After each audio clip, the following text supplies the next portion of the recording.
Hello and welcome back, good parents. I'm so glad you're here again. I'm Raluca Zagura. I'm a mom of two. I'm based in London and I'm a certified hand-in-hand parenting instructor or coach. Thank you for joining me today as we will continue to talk about how we can support our children overcome their fear of dogs. In the previous episode, we talked about fear, how it manifests, why it's there, and how we can support our children and their emotional recovery through play. And if you haven't gotten a chance to listen to that episode, I link it in this episode's details. And in this episode, the second and final in the series, we will talk about the edge of the fear and how we can support our children to find and conquer it. Please note that ideas from this talk might be useful in case your child had a traumatic incident with a dog, but these are not enough to support a child to fully recover. We can talk more about your particular situation and I can support you in this case as well. So please feel free to get in touch with me. Now let's go back to the fear of dogs. Another thing, so we talked about play that we can use to help our children conquer their fear. Another thing that we can do is to listen to our children as they release the fear, this time through crying, sweating, or trembling. I want to introduce here a term used by psychologist Lawrence Cohen in his book Playful Parenting, and this is the edge of the fear. In his words, the edge is where the healing work of overcoming fears takes place. So let's take an example. Let's say we have a child who refuses to go to the park because they know that dogs might be there.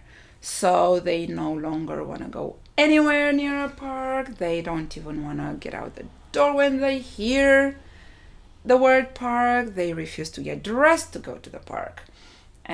So an hour having a picnic in the park, out of the question.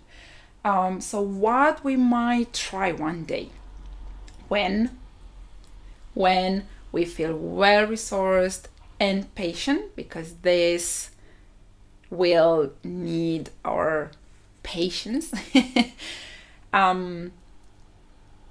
So one day we can just go to our kid and suggest, sweetie, how about going to the park today for just 5 minutes? Just you and me. And I'll be there with you all the time. What do you say? And if the child starts protesting, no, not going, it's a stupid idea, I don't want to go, we'll just stay with the child and we will listen to anything they have to say. We show them that we get them, we hear them. I know you don't want to go to the park. We'll just go for 5 minutes, just the two of us. Come on, let's get dressed. If they agree, we suggest the next step that needs to be taken in order for us to go to the park. But if they refuse to get dressed, for example, we can take some clothes out of their wardrobe and say, ready to get dressed to go to the park? And at some point through these steps and stages needed to go to the park, if we are able to stay calm and warm, chances are that our child will have a bodily reaction. They might start to tremble or shake with fear or cry, maybe even laugh. This is the edge of the fear. Being at home, safely tucked in their bed, it's too far from any dog. Being jumped on by a barking dog is too close. Somewhere in between is just right. And once we find this edge of fear, we're gonna stay there. We will be with our kid. We will listen to all that they have to show us and share with us about how scary even the thought of being in a place where dogs might be is for them. And in those moments, we don't have to say anything. We don't need to talk them out of their crying or trembling. I know we are told, stop the crying, because that means we've stopped the hurting. Crying is not the hurting. Crying is the healing of the hurt. Crying is the healing of the fear.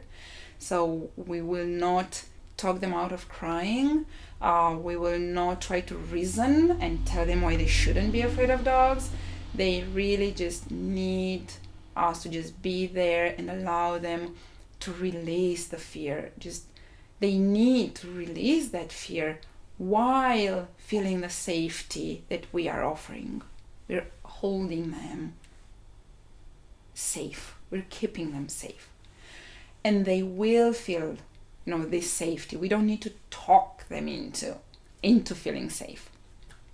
And this is their healing process. They need to go through it to overcome their fear of dogs.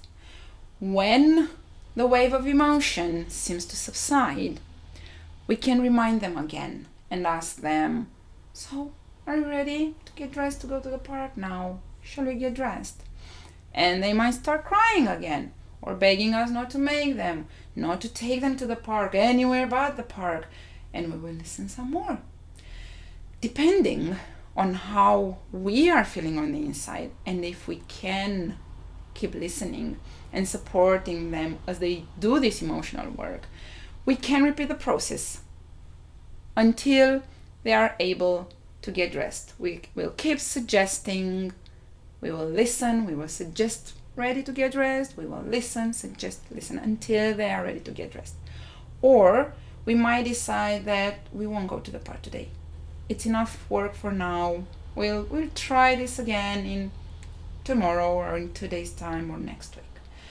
We need to keep in mind that this work is really hard for children to be doing. It's exhausting for them. So it's better not to set our mind to reaching the park today, but to just support them to do some of the work that they need to do to be free of this fear. Deciding not to go to the park today isn't giving in to their protests. It's respecting their ability, respecting their capacity to work on emotional recovery today. It's supporting them in this work. So rest assured, you're not doing anything wrong, and you're not spoiling or ruining anything if you decided it's okay, we won't go to the park today, we're gonna try again tomorrow. But if after a good cry or tremble they do agree to go to the park, we just get out the door and we go to the park. And there hopefully we will see a dog in the distance, and we will ask our kid, shall we get closer to that doggy there, cute fluffy doggy there?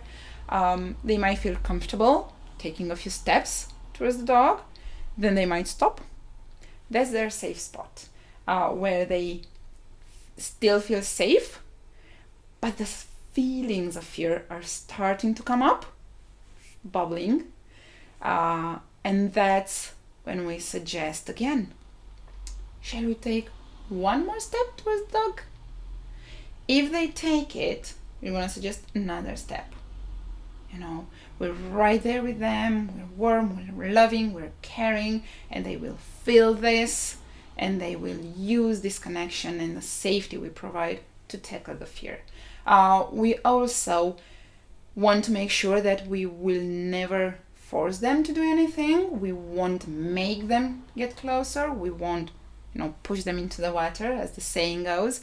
We won't force them to take a step forward. We won't pressure them to, get over the fear already. I'm done. I'm tired. We will follow their lead.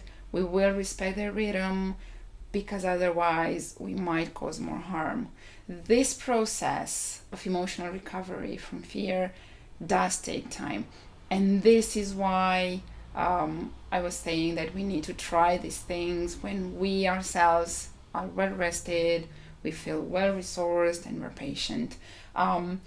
So when we suggest taking another step and the child takes one and we suggest another step, but this time they stop and they start crying or shaking or trembling, again, that's the edge of the fear. We're not too far away, from the dog for the feelings not to come up. We've taken steps closer to the dog, so the feelings do start to come up. But we're not too close to the dog so that the child feels overwhelmed by fear and frozen. And just like in the example, at home when we were trying to go to the park, this time just as well, we will stay, we will listen, and when the crying subsides, we can suggest again, shall we take another step? Or are you ready to take a tiny step towards the dog? And in this example with the dog, it's we might want to make sure somehow that the dog in question isn't gonna get closer, and this might be tricky, in the park. We can still do it in certain circumstances, but an easier option is to think of a friend who has a small friendly dog maybe, and one that is willing to support our child in this emotional project. We have to prepare this friend in regards to how things will go, how the healing process will look like, that it will involve crying and trembling and shaking or screaming. And if they are willing to go ahead, we'll have our friend hold the dog, making sure the dog won't get any closer to our kid, and we will stay with our kid at the distance on the edge of the fear, and we will suggest taking a step closer, just try to get to that edge of the fear, and when we find it, we just stay, we listen to this healing process. After fewer or more sessions like this, our child will be closer to the dog, close enough maybe to even touch the dog. We'll then ask the owner where it's the safest place, to stroke the dog. We will encourage the child to start stroking the dog from that spot, slowly, gradually move towards stroking the dog's head maybe. We're gonna show our child how to hold the hand, in front of the dog so the dog can lick or smell the hand. We will explain to our child what the dog is doing and why it's wiggling their tail. They're happy to be with you. And we will also be ready for our child to have another bodily emotional reaction, like crying or shaking or trembling again. And we will, let them work again on releasing the scary feelings if they need to. We won't tell them, but you've befriended the dog. What's all this now? You're done. Weren't you done? Come on, you saw there's nothing to be afraid of. We'll just, again, follow their lead. Conquering a fear can take time, and we do need to just follow our child's lead. We also, as parents, need support. We also deserve and need support, and as this emotional work of our kids can be triggering, can be challenging, can be overwhelming for us too. So we will need to make sure that we have a listening ear and someone supportive around us as we support our child conquer their fear of dogs. And if we ourselves are afraid of dogs, it will be really difficult to support our kids. So we'll have to tackle our own fear first. I hope this has been helpful. Please do let me know if you try any of these suggestions, how they are going. If you have any questions, I'd love to hear them. You can reach me in the comments or my website, parentbyconnection.com. Also on Instagram, parentbyconnection. I'm Raluca Zagura, and it's been a pleasure being here with you again. Thank you for being here, for trying your best, and for the tremendous work that you are doing, in caring for your children. I hope you have a lovely day, and I'm looking forward to being here with you soon. Bye!